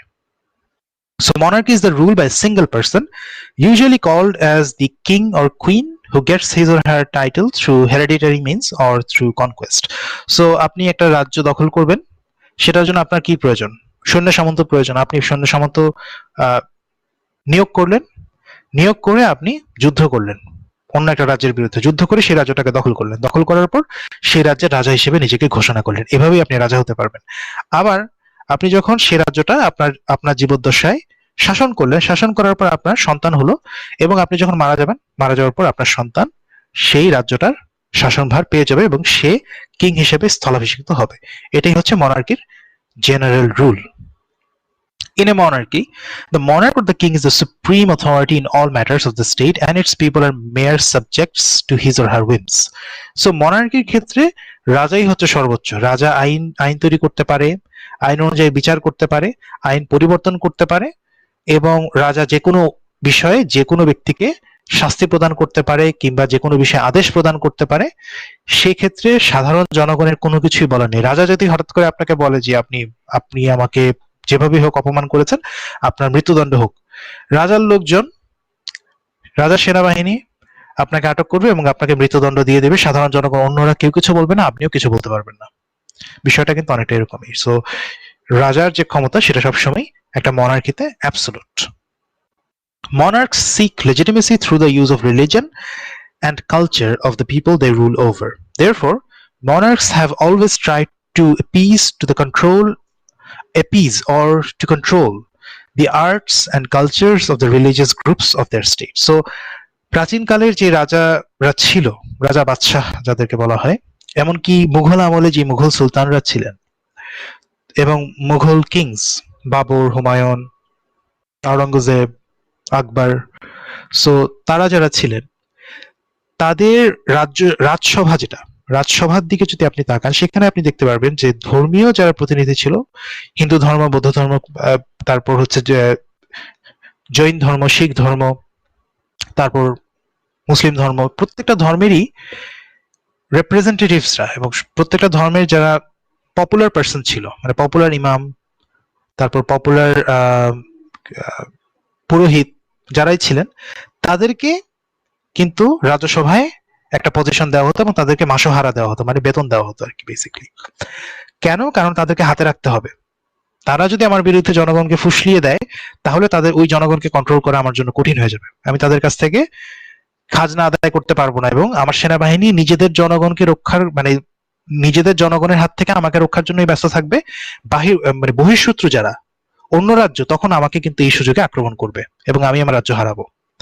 আবার তারা কিন্তু কি করত, কবি, সাহিত্যিক, লেখক, মানে সাংস্কৃতিক ব্যক্তিত্ব যারা আছে, এই সাংস্কৃতিক ব্যক্তিত্বদের মধ্যে যারা যারা হাইলি পপুলার, তাদেরকে রাজ্যের বিভিন্ন অংশ থেকে নিয়ে আসতেন এবং পেট্রোনাইজ করতেন, তাদেরকে থাকতে দিতেন, এবং তাদেরকে তাদের যেই সাংস্কৃতিক কাজকর্ম আছে, গান বাজনা যাই হোক না কেন, সেগুলো করার জন্য তাদেরকে সুযোগ সুবিধা, ফ্যাসিলিটি সমস্ত কিছু দিতেন। এখন কেন?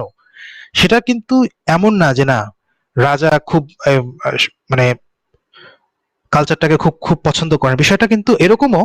আবার এখানে রাজার স্বার্থ আছে। রাজার স্বার্থটা কি? এই যে কালচার বিষয়টা, কালচারটা কিন্তু সাবলাইম একটা ল্যাঙ্গুয়েজ। এই ল্যাঙ্গুয়েজটা জনগণকে অনেক কিছু করতে প্রভাবিত করে। এখন জনগণ যদি এমন গান শোনে যে গানটা রাজার যে অন্যায়গুলো রয়েছে সেই অন্যায়গুলোকে ফুটিয়ে তুলছে, তাহলে জনগণ কিন্তু আস্তে আস্তে আস্তে আস্তে রাজার প্রতি বিরূপ হবে। কালচারটাকে নিয়ন্ত্রণ করতে হবে। সো এই জিনিসটা রাজারা কিন্তু সেই বহু হাজার বছর আগে থেকেই বুঝতে পারতো, যে গান বাজনা, সাহিত্য, লেখনী যাই হোক না কেন, সেটা আমার বিরুদ্ধে যেন না যায়, সেটা যেন জনগণ কোনোভাবেই আমার বিরুদ্ধে কোনো সাহিত্য পড়তে না পারে। সবকিছু হবে আমার স্তুতি। এবং আমার স্তুতি কারা গাইবে? আমি যাদেরকে টাকা দিচ্ছি, আমি যাদেরকে সাপোর্ট করছি, আমি যাদেরকে থাকার জায়গা দিচ্ছি, হ্যাঁ, এবং সুন্দর একটা কবিতা লিখলে আমি 1000 স্বর্ণমুদ্রা, যেটা কিনা জনগণের কাছ থেকে জোরপূর্বক আদায় করা খাজনা হিসেবে, সেই টাকাটা আমি দিয়ে দিচ্ছি।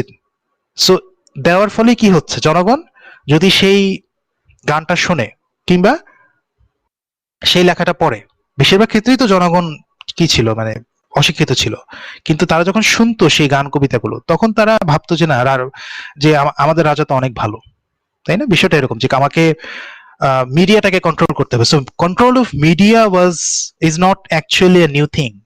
মিডিয়াকে কন্ট্রোল করা যে এখনকার দিনে সরকারগুলো এত ব্লেটেন্টলি করছে, এটা কিন্তু তখনকার দিনের রাজারাও মিডিয়াকে কন্ট্রোল করতো, এভাবেই করতো। Okay, so in this picture we are seeing the world's longest reigning monarch. বর্তমান সময়েও কিন্তু অনেক মনার্ক রয়েছে। এই যে আমরা দেখছি বিভিন্ন পিকচারগুলো, তারা প্রত্যেকে জীবিত আছেন।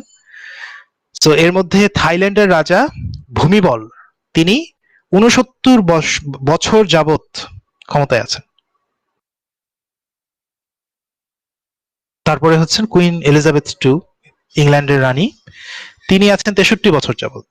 তো এভাবে আমরা দেখছি 47, 45, 43 এভাবে করে করে বিভিন্ন রাজারা কিন্তু ক্ষমতায় এখন পর্যন্ত বিভিন্ন দেশে আছেন। এবং সেক্ষেত্রে আমরা দেখছি যেখানে কিন্তু ইউরোপিয়ান কিছু কান্ট্রিও আছে, যেমন সুইডেন আছে।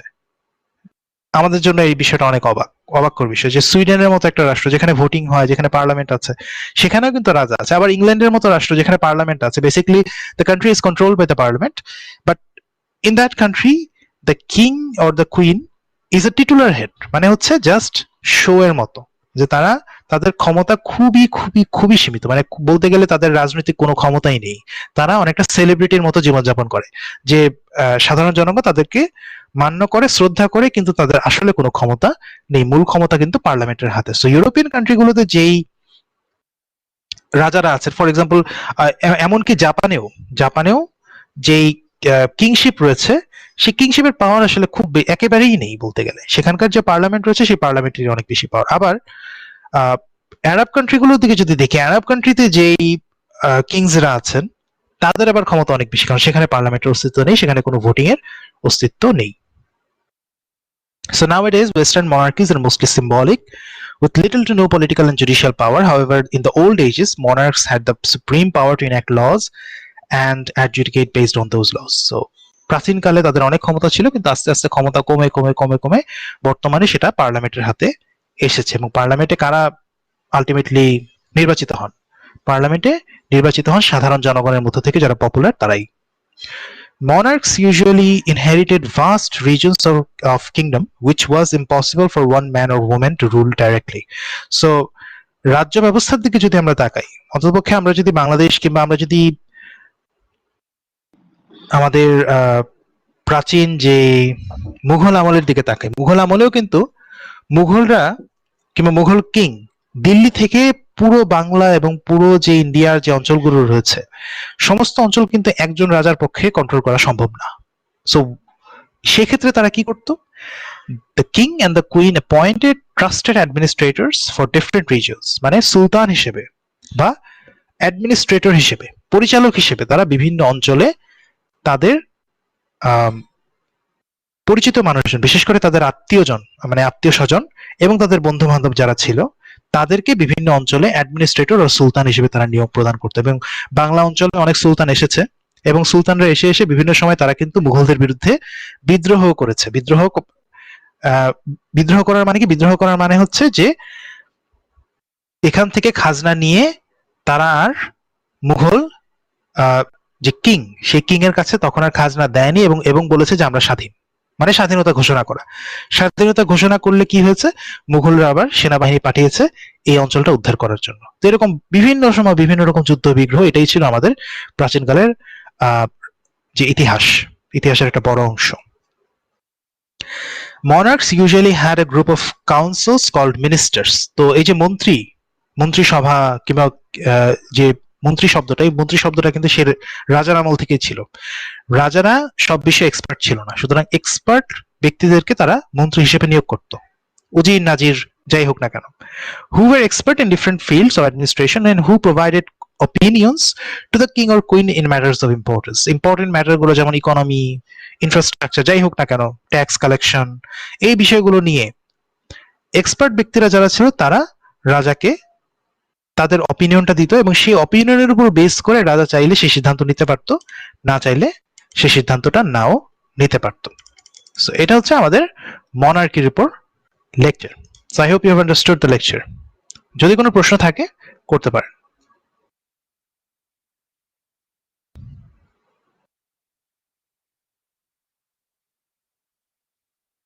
No questions. Okay. One person has raised hand, Tanzir Sheikh. So please ask your question. Tanzir Sheikh.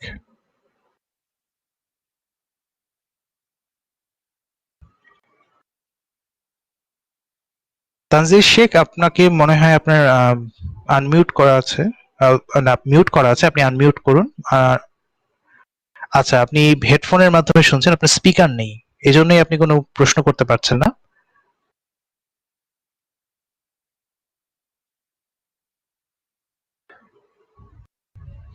Okay, if you have any question you can write in the comment section. Comment সেকশনেও write করতে পারেন, সেক্ষেত্রে আমি directly আপনাদের সেই কোয়েশ্চেনগুলো answer করব। আশা করি এটা সবাই জানেন যে যদি আপনি সরাসরি কোনো প্রশ্ন মুখে বলতে না পারেন, ইন্টারনেটের কারণে হোক, কানেক্টিভিটির কারণে হোক, যে কারণেই হোক, তাহলে আপনি এখানে টাইপ করবেন, আমি সেই প্রশ্নগুলো পড়ে আপনাদের উত্তর প্রদান করব।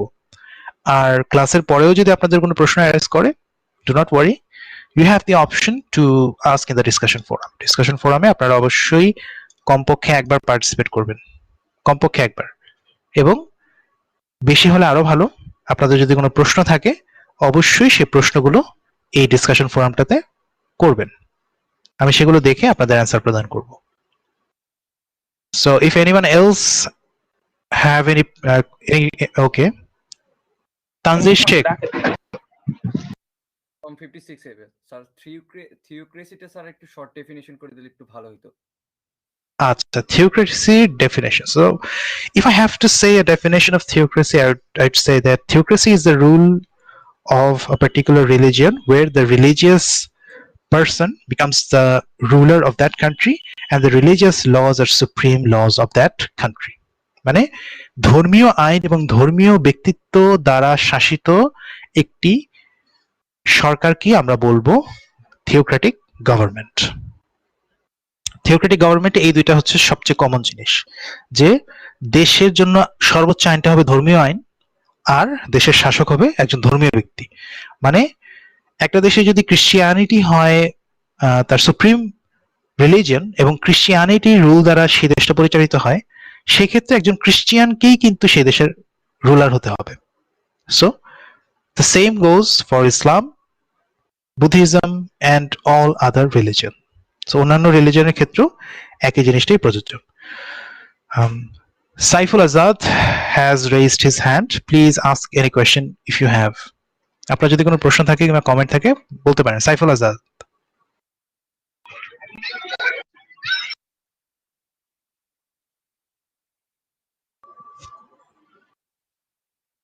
জি, আমি আপনাকে সুযোগ দিয়েছি। সাইফুল আজাদ, আপনার যদি কোনো প্রশ্ন থাকে করতে পারেন।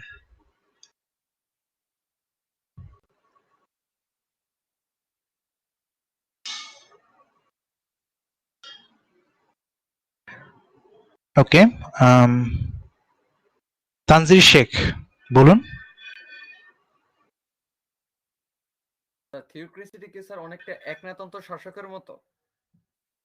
ইয়েস, অনেকটা একনায়কতন্ত্রের মতো, because I do not know any religion that has a solid form of government which advocates for parliamentary system of government or democracy. Democratic কিছু বিষয়গুলো ধর্মীয় আইনে আছে, ধর্মীয় সরকারের ক্ষেত্রে আছে। For example, if you look at Iran or if you look at Saudi Arabia, তো সেই দেশগুলোর সরকার ব্যবস্থা থেকে যদি আমরা তাকাই সেক্ষেত্রে দেখবো যে কিছুটা ডেমোক্রেসির এলিমেন্ট সেখানে আছে। But I mean, the supreme ruler of those countries, are they really elected by their people or are they appointed? Supreme rulers are kintu, in general sense, they're appointed. They're like the kings. They have the supreme power. Religious council যেটা আছে, তো সেই কাউন্সিলও কিন্তু ultimately একটা নির্দিষ্ট ছোট group of people আছে, they're the most powerful and they choose who becomes the member of that council. So council এর মেম্বারের ক্ষেত্রেও কিন্তু দেখা যায় সাধারণ জনগণের কোনো ধরনের অংশগ্রহণ থাকে না। আপনি চাইলেই ইরানের নাগরিক যদি আপনি হন, ইরানের সর্বোচ্চ ক্ষমতাধর ব্যক্তি আপনি আয়াতুল্লাহ হতে পারবেন না, আপনি প্রেসিডেন্টও হতে পারবেন না, আপনি প্রাইম মিনিস্টার, মানে সেখানে তো প্রাইম মিনিস্টারের ক্ষমতা নেই, প্রেসিডেন্ট শাসিত, সো প্রেসিডেন্টও হতে পারবেন না। প্রেসিডেন্ট হতে গেলেও আপনার আয়াতুল্লাহ খামেনির অনুগ্রহ নিয়ে, তার অনুমতি নিয়ে আপনাকে প্রেসিডেন্ট হতে হবে, যদিও তারা একটা পার্লামেন্টারি নির্বাচন করে থাকে, বাট সেই নির্বাচনের কতটুকু ভ্যালু রয়েছে এটা প্রশ্নবিদ্ধ। So in that case it is very close to autocracy. Religious rules are really close to autocracy because যেই দেশগুলোতে আমরা religious rules দেখব সেই দেশগুলোই হচ্ছে autocratic. So এখানে correlation আছে, obviously there is a correlation. Okay, so any other question from any other student? আপনাদের মধ্যে থেকে আর কারো কি কোনো প্রশ্ন রয়েছে? Okay, so I think this lecture is a really interesting one. Sir একটা কোয়েশ্চেন ছিল স্যার। জি বলুন। স্যার আমাদের কেস স্টাডি যে টপিকটা স্যার, সাউথ এশিয়ার যে 8টি দেশের কথা বলা হয়েছে স্যার, ওখানে যে রিলিজিয়াস এন্ড পলিটিক্যাল যে সাইডটা আমরা ডিসকাশন করব ওই কেস স্টাডির মধ্যে স্যার, আপনি যদি স্যার প্রত্যেকটা কান্ট্রি রিলিজিয়াস এন্ড ধর্মীয় সাইডটা যদি আমাদেরকে একটু করে বলতেন স্যার, তাহলে আমাদের জন্য লিখতে বেবি সুবিধা হইতো স্যার। ওকে, প্রত্যেকটা দেশের ইন্ডিভিজুয়ালি বলতে গেলে খুব বেশি সময় লাগবে, তো সেক্ষেত্রে আমি ইন জেনারেল সেন্স, আর কেস স্টাডির বিষয়টা হচ্ছে কি, no one is the wiser, মানে কেউই খুব বেশি জানে না। আপনাকে কেস স্টাডিতে আপনাকে নিজেকেও কিন্তু রিসার্চের মাধ্যমে জানতে হবে, বাট ইন জেনারেল সেন্স আমি আপনাদেরকে যে গাইডলাইনটা দিব, ভালো একটা প্রশ্ন করেছেন, যে গাইডলাইনটা আমি দিব সেটা হচ্ছে যে আপনি যদি ইন্ডিয়ার পলিটিক্স এর দিকে তাকান, সো বর্তমানে বিজেপির শাসনামল এবং বিজেপির উত্থান সম্পর্কে একটু দেখবেন, রিসার্চ করবেন যে বিজেপি কিভাবে ক্ষমতায় আসলো এবং বিজেপির যেই মন্ত্রীরা আছে তারা কি ধরনের ইনফ্ল্যামেটরি কথাবার্তা বলে, এবং তারা যে গোরক্ষা আইন, তারপর হচ্ছে যে বিভিন্ন ক্ষেত্রে দেখা যাচ্ছে যে সন্দেহের বশবর্তী হয়ে সেইখানে বিভিন্ন অঞ্চলে বিভিন্ন মুসলিম ব্যক্তিদেরকে নিগ্রহ করা হচ্ছে, অনেকে হত্যাও করা হয়েছে আনফরচুনেটলি। সো এই বিষয়গুলো যে সেখানে প্লে আউট করছে, যে সেখানে প্রচ্ছন্ন একটা সরকারি প্রচ্ছন্ন একটা সমর্থন রয়েছে, তো এই বিষয়গুলো আপনি সেখানে নিয়ে আসতে পারবেন। তো এই বিজেপির বিষয়, বিজেপির উত্থান এবং বিজেপি ইন ফিউচার কি করতে পারে কিংবা তাদের পপুলারিটি কতটুকু, এই বিষয়ে একটু রিসার্চ করে দেখবেন যে ইন ফিউচার ইন্ডিয়া আসলে কোন দিকে যাচ্ছে বেসিক্যালি। সো এই দিকটা সেখানে ফোকাস করবেন। আবার পাকিস্তানের দিকে যদি দেখেন তাহলে সেখানে যে তেহরিক ইনসাফ পার্টি আছে বর্তমানে ক্ষমতায়, তাদের গ্রাউন্ডসটা কিরকম, মানে তারা রিলিজিয়াস রুলস গুলোকে কিভাবে ব্যবহার করছে, তারপর সেখানে যে জামাতে ইসলাম রয়েছে এবং সেখানে আরো ফ্রেঞ্চ যেই ইসলামিক পার্টিগুলো রয়েছে সেগুলোর পাওয়ার কতটুকু, কারণ আমরা দেখেছি যে কারাচি কিন্তু তারা আন্দোলনের মাধ্যমে অনেকটা বন্ধ করে দিয়েছে, যে ওই যে ফ্রান্সে যে কার্টুন আঁকা হয়েছিল সেটার বিরুদ্ধে এখনো বিভিন্ন জায়গায় পাকিস্তানে আন্দোলন চলছে। সো সেই বিষয়গুলো কি, মানে সেখানে তাদের পাওয়ার কতটুকু, লোকাল পিপল তাদেরকে কতটুকু একসেপ্ট করে, এবং তারা সেখানকার পলিসি, সেখানকার ইকোনমিক ডেভেলপমেন্টের ক্ষেত্রে কিরকম ভূমিকা রাখছে, is it positive or is it not positive or negative. So এই বিষয়গুলো আপনি দেখবেন, একটু রিসার্চ করবেন, রিসার্চ করে সেখান থেকে ইনফরমেশন গুলো কালেক্ট করবেন। So in this age of internet, those information are very easy to collect for you. Sir ও, আপনার কোনো বক্তব্য ছিল? আমার বক্তব্যটা শেষ হওয়ার পর বললে ভালো হতো, বাট বলেন। স্যার আপনারটা শুনেছি স্যার, তারপরেই বলতে নিছি স্যার। স্যার রিসেন্ট যে বলেন। আপনার ইন্ডিয়ায় আপনার ত্রিপুরা যে প্রবলেমটা হচ্ছে মানে মুসলিমদেরকে নিয়ে, স্যার সেটা কি আমি হচ্ছে স্যার এতে কেস স্টোরিতে কি মেনশন করতে পারবো স্যার? অবশ্যই,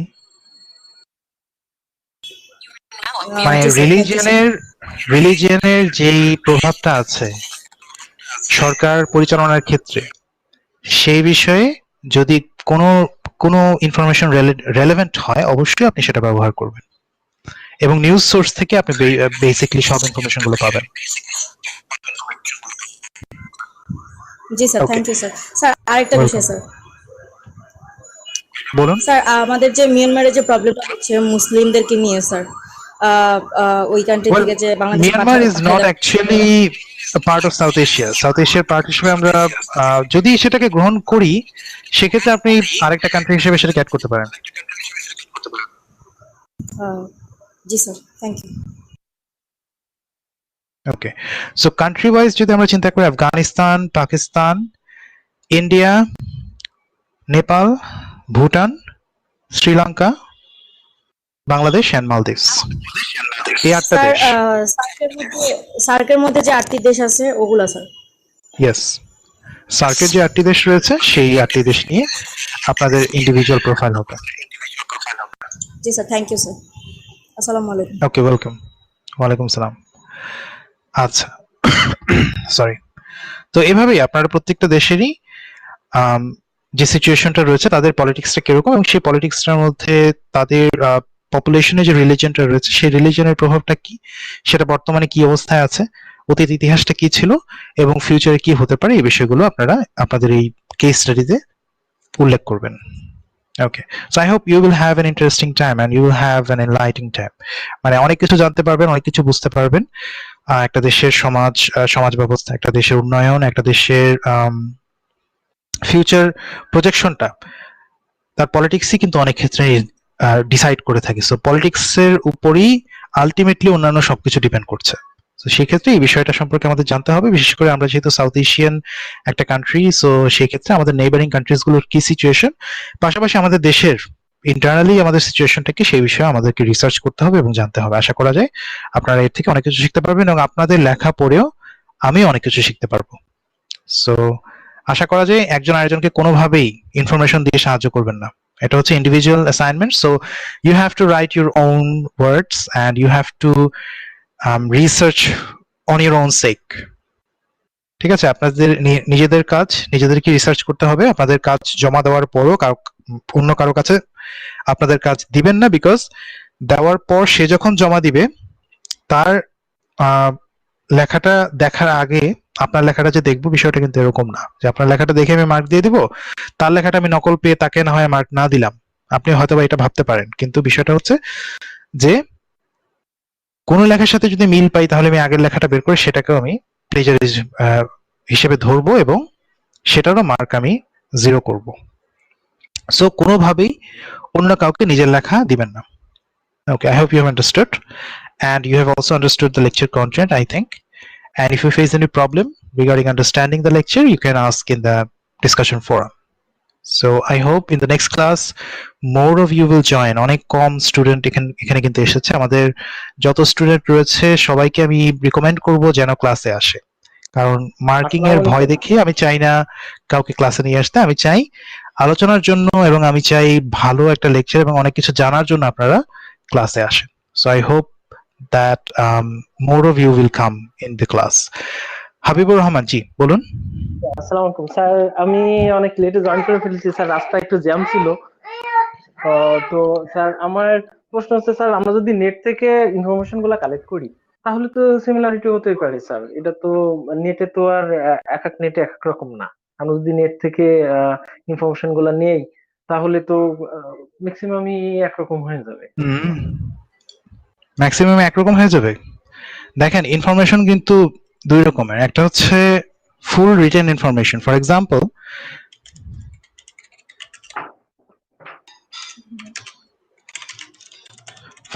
আমি জাস্ট সার্চ করলাম religious freedom in Bangladesh, so এখানে উইকিপিডিয়ার একটা লিংক আসলো। তো উইকিপিডিয়া আমি পড়বো, কারণ এখানে ইনফরমেশন রিলায়েবল। যদিও উইকিপিডিয়া সাধারণত একাডেমিক রাইটিং এর ক্ষেত্রে কোনো রকম রেফারেন্স দেওয়া যায় না। তো বিষয়টা যদি এরকম হয় যে আমি এখানে একটা freedom of religion in Bangladesh এটা দেখলাম, দেখার পর আমার কাছে ভালো লাগলো, এই প্যারাগ্রাফে যা লেখা আছে ভালো লেগেছে, আমি কি করলাম, টান দিয়ে কন্ট্রোল সি ওয়ার্ড ডকুমেন্ট একটা ক্রিয়েট করলাম, ক্রিয়েট করে ওখানে কন্ট্রোল ভি করলাম, মানে সম্পূর্ণটা কপি পেস্ট করে দিলাম। সো এই কাজটা হবে চুরি, basically it is a theft, because আমি এই ইনফরমেশনটা একটা জায়গা থেকে নিয়েছি। এটা উইকিপিডিয়া হতে পারে কিংবা যে কোনো ওয়েবসাইট হতে পারে, যে কোনো একটা জায়গা থেকে আমি নিলাম, একটা পিডিএফ ফাইল আমি ওপেন করলাম, ওপেন করে আমি বিভিন্ন অংশগুলো নিলাম, নিয়ে আমার খাতাটার মধ্যে আমার যে ওয়ার্ড ডকুমেন্ট আছে সেখানে সুন্দর করে পেস্ট করে দিলাম। So this is absolutely prohibited. আবার অনেকে কি করে, অনলাইনে প্লেজারিজম কিছু টুল আছে অনলাইন, এখানে প্যারাফ্রেজের টুল আছে। অনেকে কি করে, সুন্দর করে এটা ক্লিক করে, এখান থেকে কপি করে একটা পার্ট কপি করে এখানে বসিয়ে সুন্দর করে এই যে প্যারাফ্রেজটা নিয়ে নেয়। কিন্তু তারা এই জিনিসটা বোঝে না যে প্যারাফ্রেজ করা জিনিস কিন্তু মিনিং এক হয় না, কারণ আমরা জানি প্রত্যেকটা শব্দের মানে কিন্তু একটার সাথে আরেকটার অনেক ডিফারেন্স রয়েছে। সো দেখা যায় এই সেন্টেন্স গুলোর আসলে কোনো মিনিংই হয় না, কারণ এগুলো অনলাইনের জিনিস, এগুলো আসলে তেমন কোনো ভ্যালু নেই। মানে ওরা জাস্ট কি করে, একটা ওয়ার্ডকে জাস্ট সিমিলার সিনোনিম ওয়ার্ডটাকে চেঞ্জ করে দেয়। সো এটা হচ্ছে সম্পূর্ণ রকম অপরাধ, ইটস এ ক্রাইম, এবং এটা ধরা পড়ে যায়। এবং ধরা পড়লে আমার করুণা যেমন হয় তেমনি আবার বিরক্ত হই, কারণ আপনারা একে তো মানে একজন স্টুডেন্ট এই কাজটা করেছে, অন্যায় করেছে, কপি করেছে, আবার অপরদিকে সে অন্যায়টাকে ঢাকার জন্য আরেকটা লেয়ার সে ব্যবহার করেছে। যাই হোক, সো এগুলো করা যাবে না। আপনি যেটা করবেন যে, ফর এক্সাম্পল এখানে আপনি দেখলেন যে 2020 report on international religious freedom, এটা একটু পড়েন, প্যারাগ্রাফটা পড়ে এটা যে মূল কথাটা আছে, for example on March 12 Bangladesh speedy tribunal convicted and sentenced to death 4 Muslim defendants of the group of Jamatul Mujahideen Bangladesh, a violent extremist group accused in the 2016 killing of a Hindu priest. So আপনি এইটা ইনফরমেশনটা চান আপনার লেখাতে দিতে, তখন কি করবেন, আপনি আপনার ওয়ার্ড ডকুমেন্ট ওপেন করবেন। আমি এখানে ওয়ার্ড ডকুমেন্ট ওপেন করছি না, এখানে জাস্ট আমার সার্চ বারটা আছে। যাই হোক, আপনি কি লিখবেন তাহলে, এখানে এইভাবে লিখতে পারেন যে অন or এটা লিখতে পারেন যে Bangladesh government has taken a few steps against Islamic extremism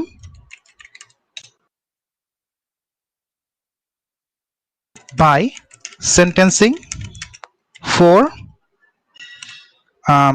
members, তাই না, 4 members of the JMB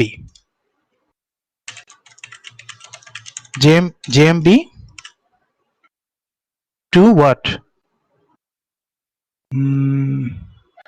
Sentence to death, তাই না? ওহো, আমি আবার সার্চ করে ফেলেছি। যাই হোক, মানে বিষয়টা এরকম যে আপনি জাস্ট এটাকে কিন্তু ডিফারেন্ট ওয়েতে লিখতে পারেন।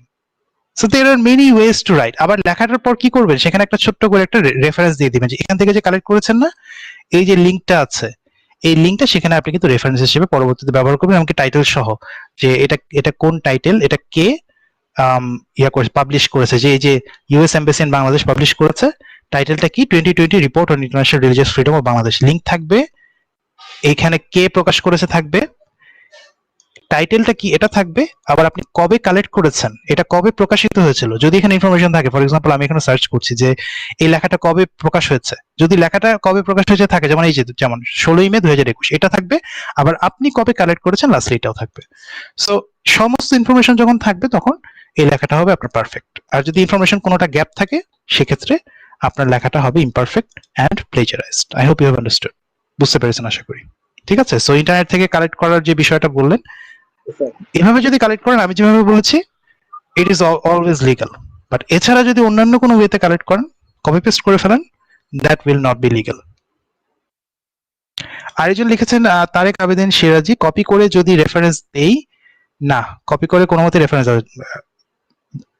আপনি কপি করে রেফারেন্স ব্যবহার করতে পারবেন না, বিকজ কপি করাটা in itself it's a crime, in itself it's a violation of copyright. আশা করি কপিরাইট সম্পর্কে আপনারা জানেন, ইন্টেলেকচুয়াল প্রপার্টি সম্পর্কে, যে আমি যখন কোনো কিছু লিখছি, সেই লেখাটা যখন ইন্টারনেটে আছে, সেই লেখাটা এক্স্যাক্টলি অন্য কেউ নিতে পারবে না। সেখান থেকে যদি কোনো ইনফরমেশন তারা নেয়, সেই ইনফরমেশনটা যে নিয়েছে এখান থেকে সেটারও রেফারেন্স দিতে হবে। আর সরাসরি তারা আমার লেখাটা কোনোভাবেই লাইন টু লাইন নিতে পারবে না। আশা করি বুঝতে পেরেছেন। কপি করা যাবে না, কোথাও থেকেই কপি করা যাবে না। অন্য কারো লেখা থেকে হোক, অন্য কোনো নিউজ আর্টিকেল থেকে হোক, অন্য কোনো পিডিএফ ডকুমেন্ট থেকে হোক, নোওয়্যার। আপনি তথ্যটা নেবেন, আপনি জানবেন, জেনে নিজের মতো করে লিখবেন। আশা করি বুঝতে পেরেছেন। এবং নিজের মতো করে লেখার পরও তথ্যটা কোথা থেকে নিয়েছেন সেই রেফারেন্সটা দিবেন। ওকে, এই জিনিসগুলো আসলে অনেক ক্ষেত্রে দেখা যায় কি, যে আমাদের শিক্ষক সমাজও কিন্তু জানে না। ঢাকা ইউনিভার্সিটির অনেক টিচারই কিন্তু আছে যারা পিএইচডি ডিগ্রি অর্জন করেছে, এবং তারা একাডেমিক যেই কি বলে প্রমোশন গুলো পেয়েছে, পরবর্তীতে দেখা যায় যে তারা এগুলো প্লেজারাইজ করেছে। এরকম অনেক উদাহরণ আছে, এবং অনেক খবর কিন্তু আমরা অনেক সময় দেখি যে তাদের লেখাটা আসলে তাদের নিজেদের না। কারণ কি, আমরা খোলা চোখে দেখতে পারি না। পরে যখন গবেষণা করা হয়, পুরো এরকম লাইন টু লাইন বিশ্লেষণ করা হয়, সার্চ করা হয় কোথায় আছে জিনিসটা, তখন খুঁজে পাওয়া যায় যে এটা এখানে আছে, এটা এখানে আছে, এটা এখানে আছে। সুতরাং এই কাজটা কোনোভাবেই করবেন না, বিকজ এই কনসেপ্টটা আমাদের মধ্যে গ্রো করা উচিত, যে প্রত্যেকটা লেখাই হতে হবে ইউনিক। আপনার লেখা শুধুমাত্র আপনার, এই জিনিসটা কোথাও পাওয়া যাবে না। Okay, I hope you understood the concept. আচ্ছা, এছাড়া কি আর কারো কোনো প্রশ্ন আছে?